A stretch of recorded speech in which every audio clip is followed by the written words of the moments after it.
Je m'appelle Margot Kindhauser, alias Mara, ça fait 12 ans maintenant que je fais de la BD.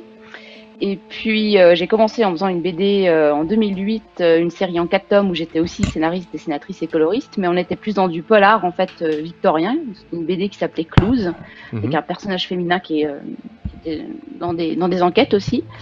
Et là, Spirit, c'est un projet qui mûrissait depuis un moment parce que je l'ai créé en 2014. Dès les premières pages de Spirit, je voulais que ce soit très clair pour le lectorat que le parti pris était de montrer les fantômes comme étant des êtres plutôt bienveillants en fait, mais qu'il y a quand même tout ce fantasme autour justement du spiritisme. Il y a quand même des gens qui en ont très peur parce qu'ils ne les connaissent pas en fait.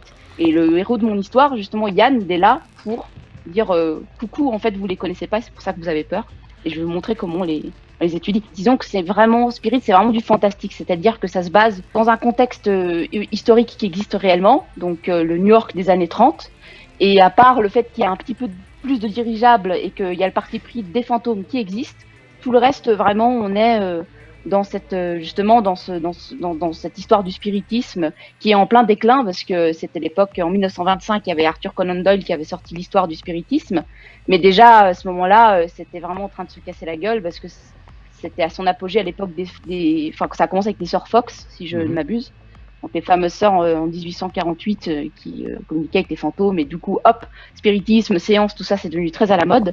Et du coup, moi, j'avais envie de faire en sorte que ça se passe dans les années 30, début des années 30, parce qu'on est en plein déclin. Donc, il y a des gens comme Harry Houdini qui sont arrivés pour démasquer les charlatans, les médiums qui se faisaient du fric sur ce genre de choses via des canulars. Et c'est justement un aspect que je voulais montrer, c'est qu'il y a toute cette vague de gens qui se servent des soi-disant fantômes, parce qu'ils sont très rares dans mon univers. En fait, les fantômes, ils existent, mais ils sont très rares. Peu de gens en ont vu réellement. Et pourtant, les charlatans sont quand même là pour dire si, nous on les a communiqués, alors qu'en fait, c'est des conneries.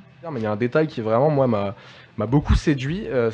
Tu as trouvé que, enfin, en gros, tu as introduit que l'uranium, qui sont donc des espèces de particules de métal, pardon, voilà, dans certains bâtiments, en fait, c'est ce métal-là qui ferait que certains fantômes resteraient plus longtemps à un endroit donné, en fait, comme s'ils étaient un peu attirés vers et en gros, tu le présentes un peu d'un angle plus ou moins explicable scientifique, quoi. L'uranium, en fait, je le vois comme une espèce de canaliseur de l'énergie fantôme, et je vais pas en dire plus parce que voilà, c'est vraiment un truc qui est venu de ma première ébauche de scénar. Et en fait, il y a un deuxième paramètre à prendre en compte par rapport au fait est-ce qu'un lieu est hanté ou pas. Donc oui, si un lieu peut être hanté si on trouve de l'uranium, par exemple, dans les pierres. Donc, moi, je le décris comme des espèces de petites particules dorées, un peu comme quand on prend une pierre random dans la rue, puis qu'on voit qu'il y a des petits trucs qui brillent dedans. Et ben, dans mon bouquin, je disais, ça pourrait être de l'uranium, en fait. Et donc, il y a ça. Et il y a un autre truc qui s'appelle l'obsession, que je développe beaucoup dans le tome 2, qui est, comme on peut le deviner, hein, vu le nom, l'obsession du fantôme, ce qui fait qu'il reste plus à un endroit. Donc, les deux combinés vont former forcément un fantôme qui est plus stable, on va dire, qu'un fantôme où il n'y a pas beaucoup d'uranium et qui n'a pas spécialement d'obsession de vouloir rester, en fait.